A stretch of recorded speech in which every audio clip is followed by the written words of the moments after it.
Live from the world's capital markets, here are the latest financial headlines brought to you by News Factory.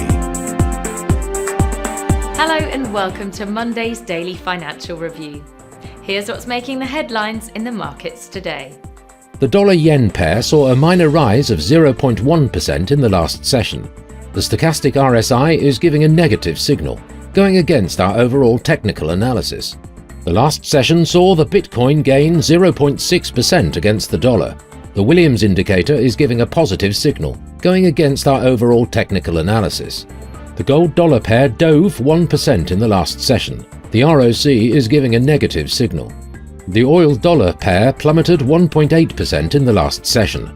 The Williams indicator is giving a negative signal. Coming up, the choices from our chief analysts for today.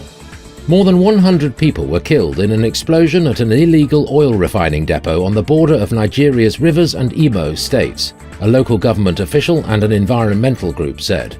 UK retail sales dropped in March as the rising cost of living hit consumer spending, according to official data. Fuel sales also dropped as people cut travel amid record petrol and diesel prices. A senior Japanese finance ministry official denied a media report that Japan and the United States discussed coordinated currency intervention to stem further yen falls at a bilateral finance leaders meeting. Those were today's major economic events. And now, moving on to world financial headlines. The UK's CFTC GBP NC net positions will be released at 19:30 GMT. The US Dallas Fed Manufacturing Business Index at 14:30 GMT. Germany's IFO Business Climate at 0800 GMT.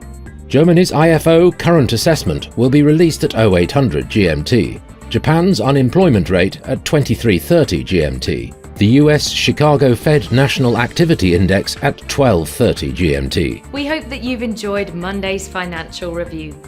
On behalf of all of us here, we wish you a productive trading day.